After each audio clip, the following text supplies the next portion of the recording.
And we're going to have some changes in the forecast by the time Thanksgiving arrives, Lainey. I know, and I don't think anybody's excited about it. Maybe excited for the holiday, but not for the cold air. We are going to see some huge changes, a big drop in temperatures. In fact, it will easily be 20 degrees colder tomorrow, if not colder than that. Take a look at Ennis today in the mountains. Lots of sunshine across the area.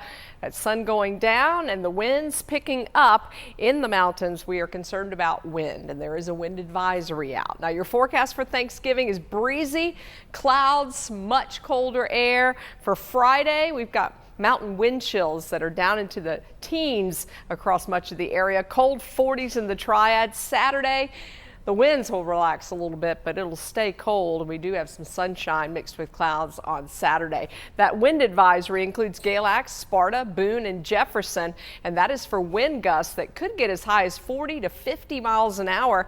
Starts this evening, continues through about 11 o'clock tomorrow morning. So winds that strong, of course, not only can knock down tree limbs, they can also cause isolated power outages. So right now, the winds are blowing out of the west at about 15 to 25 miles an hour with some gusts that have been over 30 miles an hour most recently in Boone and in Jefferson, where temperatures are in the mid to upper 40s. So the colder air already tumbling into the mountains, and then it will start to move into the Piedmont Triad and foothills overnight and into early tomorrow morning. 60 degrees right now in Pilot Mountain's pretty comfortable, and the breezes out of the west and southwest at about 5 to 10 miles an hour in the Triad.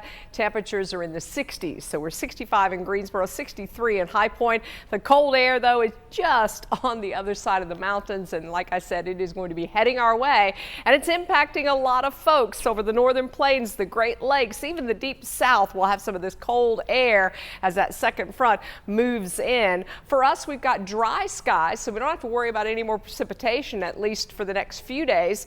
We will have some passing clouds tomorrow with a high of 49. But with sunshine, it's a cold Thanksgiving Day. For the foothills, we'll start off at 33, high temperature 48, northwest breezes in both the Triad and the foothills at about 10 to 20 miles an hour. Those winds are stronger in the mountains. We've got a wind advisory through morning. And if you're traveling up to App State for that Mountaineers Red Wolves game, it is going to be a cold Saturday. At kickoff, we're at 37. Not a lot of wind on Saturday.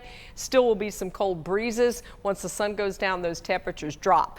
Wake is headed over to Duke. That's a 3:30 kickoff on Saturday. We've got temperatures starting in the mid 40s. That's a cold afternoon, so layer up. Carolina heads to NC State. That's a 7:30 kickoff. Look how cold it's going to be. Make sure you've got your layers, your blankets. Temps will be down below freezing by the end of the game. Holiday parades this weekend. Blowing Rock, 10 a.m. It's 29 degrees. In Midway at 1, partly cloudy and 44 on Saturday. Coulamies parade starts at 4 and temperatures will be in the upper 40s on Saturday. We also have a holiday parade on Monday, December the 1st in Lexington. May have a few showers around for that. Temperatures will be a little bit warmer, but still below normal. Panthers at home against the Rams. 1 o'clock kickoff on Sunday. Got a lot of clouds around. Could have a passing shower as well. Let's take a look at our 7-day forecast.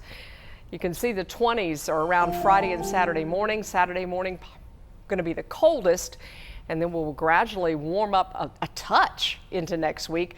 We definitely have clouds, and we're going to bring in some rain as well. Celebrating love, a Virginia family facing a crushing diagnosis. How the community answered a call in a big way to start the